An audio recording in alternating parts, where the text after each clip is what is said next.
পথ দুর্ঘটনাকে কেন্দ্র করে উত্তেজনা ঝাড়গ্রামের রাধানগরে। রাস্তা অবরোধ করে উত্তেজিত জনতারা।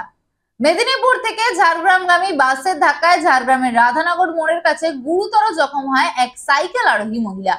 স্থানীয় বাসিন্দারা গুরুতর জখম অবস্থায় থেকে ঝাড়গ্রাম মেডিকেল কলেজ হাসপাতালে ভর্তি করে।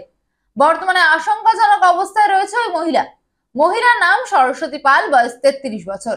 তিনি রাধানগর এলাকারই বাসিন্দা। বেপরোয়া গাড়ি চলাচলের ফলে এই দুর্ঘটনা বলে অভিযোগ বাসিন্দাদের।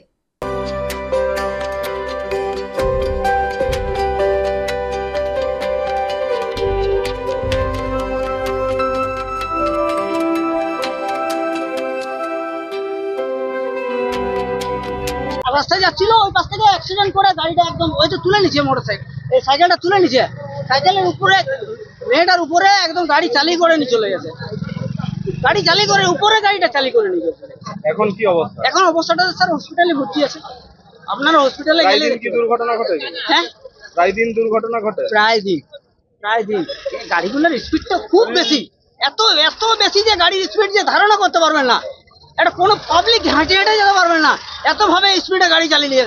শুধু ওনাদেরকে বলা হচ্ছে গাড়ির স্পিড কমাতে হবে, এখানে এদেরকে গাড়ির স্পিড কমাতে হবে, না তো মানুষ বাঁচবে না। এই রাস্তা কমপ্লিট হয়ে গেলে মানুষ একটা বাঁচবে না। এই শুরু হয়েছে অ্যাক্সিডেন্ট, আর পুলিশ ওদেরকে সাহায্য করছে। রাস্তাও তো খারাপ অবস্থা, রাস্তা খারাপ অবস্থা। রাস্তাটা গাড়ি স্পিড কম থাকে না স্যার, একটা বলুন গাড়ির স্পিডটা কম থাকে কিনা বলুন, থাকে না স্পিডটা কম? না, কিছু বলতে পারবেন না আপনারা, বললেই আপনাকে অ্যাক্সিডেন্ট অ্যারেস্ট করে নিয়ে যাওয়া হবে। হয়েছে বলতে একজন ভদ্র মহিলা এই রাস্তা ক্রস করছিলেন, সেই সময় অতি দ্রুতভাবে এই বাসটা, রাহি ট্রাভেলসের বাসটা আসে এবং অ্যাক্সিডেন্টই হয়। এবং ওই মহিলা দুর্ধর্ষভাবে মানে খুব ক্ষতিগ্রস্ত হয়েছে, পুরো দুমড়ে মুচড়ে গেছে, সাইকেলও দুমড়ে মুচড়ে গেছে। এখানে প্রায়ই যত বাস আসে প্রচণ্ড স্পিডে যায়, যাতে আরও কোনো মানুষের যাতে না ক্ষতিগ্রস্ত হয়। আমরা প্রশাসনের কাছে অনুরোধ করব যাতে এর একটা ব্যবস্থা করা হয়, যাতে এইভাবে, কারণ এখানে 4-5টি স্কুলও আছে, স্কুলের বাচ্চারা যায় এবং খুব জ্যাম, কারণ এখানে রাস্তাটা সরু, সামনে মার্কেট। তো এই জায়গাটা যাতে প্রত্যেকটা বাস তাদের যাতে স্পিড কম করে, এই জন্য আমি অনুরোধ করব। এবং প্রশাসনের বাসটা কোথা থেকে আসছে?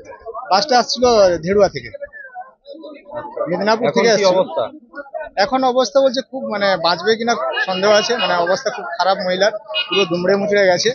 তো ওনার দুটো বাচ্চা ছেলে আছে, মানে খুব ছোট ছেলে, ঠিক আছে। কোথায় বাড়ি? বাড়ি রাধানগরে।